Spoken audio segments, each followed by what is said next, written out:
Ang sleeper oyster o ang talabang tsinelas ang isa sa pinakamahalagang produkto ng aquaculture dito sa Pilipinas. Sa videong ito, malalaman natin kung paano siya mabuhay at kung paano siya anihin. Ang talabang tsinelas o ang sleeper oyster ay may scientific name na Chrysostea evidale. Pwede din siyang tawaging Magallana bilineata. Siya ay kasama sa family na Ostridae o ang true oysters. Makikita ito sa may West Philippine Sea sa mga bansa tulad ng Philippines, Thailand, Indonesia at iba pa. Popular itong kainin sa Pilipinas dahil sa mga karema nitong karne. Ito din ay isang source ng chitosan, chitin, calcium carbonate at mga protina. Binebenta ito bilang fresh, salted o pwedeng gawing bagoong. Ang mga shells nito ay ginagamit sa paggawa ng lime at poultry gill. Ginagamit din ito bilang collector sa mga oyster aquaculture farms. Makikita sila sa mga brackish o marine water na may alat ng 17 to 26 ppt at temperatura na 18 to 28 degrees Celsius. Makikita sila sa tidal rivers, channels, gulfs at landlocked bays.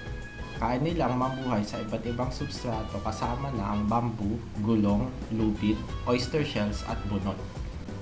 Ang mga predators o kumakain sa mga talaba ay ang mga isda tulad ng stingray, crab tulad ng alimango, snail tulad ng conchant drill, starfish at mga flatworm. Ang mga parasites naman nila ay ang mga flatworm at tapeworm. Ang mga peste ay ang mga naghuhukay sa lupa tulad ng sponge silver, mollusk, tapos mga pea traps at fouling organisms o dumidikit sa mga substrato. Ngayon, dadako naman tayo sa kanyang morpolohiya. Ang hugis niya ay generally hugis tsinelas, ang haba niya ay 10 to 15 cm, ang lapad niya ay 4 to 6 cm. Ang kanyang right valve ay flat, ang kanyang left valve ay malalim, at ang kanyang muscle scar ay kulay deep purple. Masasabing sila ay filter feeder o namimili lamang sila ng pagkain habang pumapasok ang tubig sa kanilang katawan. Ang kinakain nila ay mga plankton, suspended organic matter, at mga nabubulok na materyales o detritus. Sa larvae stage, ang mga kinakain nila ay mga phytoplankton at mga diatoms tulad ng Chaetoceros at Skeletonema. Para lumaki sila sa adult stage, 7 hanggang 12 taon ang kailangan. Pwede ring mahati ang kanilang life stage o ang buhay nila sa dalawang parte, ang planktonic at benthic. Ang planktonic o palutang-lutang na stage ay magsisimula sa embryo na magde-develop sa D larvae na magde-develop sa ambo larvae. Ang benthic o bottom-dwelling na stage ay magsisimula kapag magdevelop ang ambo larvae sa crawling larvae na magde-develop naman sa newly settled larvae o tinatawag na spot.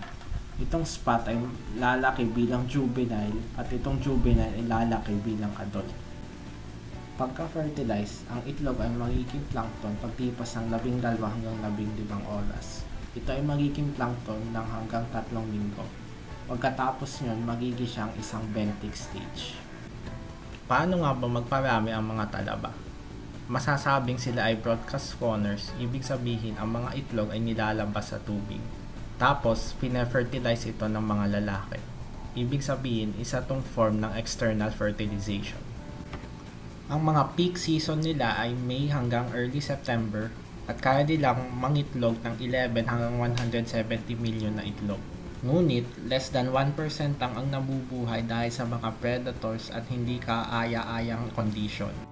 Nagsimula ang oyster farming sa Pilipinas noong 1931 noong nagtayo ng broadcast method culture sa isang oyster farm sa Hiniringan, Negros Occidental. Nag-expand ito noong 1955 nung gumawa ang BIFAR ng oyster farming station sa Binakayan, Cavite. Ayon sa 2002 statistics ng National Statistics Office, 3,041 aquaculture operators ang nag-e-engage sa oyster farming sa open coastal waters. Tiyak sa kasalukuyan mas madami pa dito ang numero. Kahit na may innovations ang mga ibang bansa tulad ng pouch method, tray basket and stick at Stanway cylinders ng Thailand, Australia at France, gumagamit pa rin ang Pilipinas ng traditional at low-cost methods. Ngayon, dumako naman tayo sa culture methods. Sa broadcast method, dumidikit ang mga talaba sa mga collectors na gawa sa empty shells o mga bato na nakalatag sa oyster bed. Sa tulos o stake method naman, dumidikit ang mga talaba sa mga bamboo na nakabaon sa lupa. Sa hanging o pabitin method, nakabitin ang mga talaba sa lubid na gawa sa nylon o polyethylene. Ang long line o sampayad method ay parang hanging method pero mas marami silang linya. Sa raft method, may lumulutang na plataforma na kung saan nakabitin ang mga talaba sa ilalim. Sa stone o paringit method naman, nakalatag ang mga malalaking bato sa mga lugar na natural na nakikita ang mga wild na oyster larvae. Sa produksyon ng talaba, ang pinakamataas na regions ay ang Region 3, Region 6 at Negros Region. Ang mga probinsya naman na top producers ay ang Bulacan, Capiz at Negros Occidental. Sa buong Pilipinas, 50 TK metric tons ang nagagawang talaba o 2.3% ng buong aquaculture production. As of 2021, 3 lamang ang hatchery facilities para sa mga talaba, isang government at 2 private. Makikita ito sa Alamino City, Pangasinan, Magsaysay Occidental, Mindoro at San Juan, Batangas.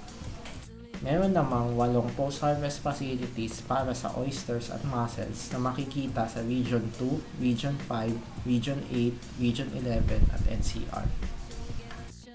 Ito naman ang value chain para sa mga talaba. Kapag gusto mong magtayo ng kalahating ektaryang oyster farm gamit ng stake method, ang gagastusin mo ay 540,000 at ang production cost mo ay mahigit kumulang 338,000. Kaya ang net income mo ay 236,000 at ang ROI mo ay 61. Gusto mo magtayo ng hatchery, ang isang crop ay 3 months ang duration. Kada crop, 413 ang kita mo, assuming na 300 pesos per 1,000 spots ang bentahan. Ito ay may ROI na 26%. Ito ang mga problema na lumilimit sa oyster farming. Ito ang threats tulad ng poachers, red tides at predators. Limitado din ang seed stocks at sources of food stocks, kaya tayo ay nagre-rely sa mga spot na galing from the wild. Mababa rin ang yield ng karne ng oyster ng about 14%. Lastly, paunti rin ang research at publication tungkol sa species na ito. Maaasahan nating mag-i-improve ang oyster farming sa susunod na taon dahil ang DOST card ay may detailed manual kung paano magsimula ng hatchery operations. Meron ding nilalabas ang BIFAR na roadmap kada 5 taon na nagplaplano kung paano pataasin ang produksyon ng oysters. Lastly, ang PICARD ay maraming proyekto hinggil sa oyster, strategic R&D, technologies, technology transfer, capacity building, at policy research and advocacy.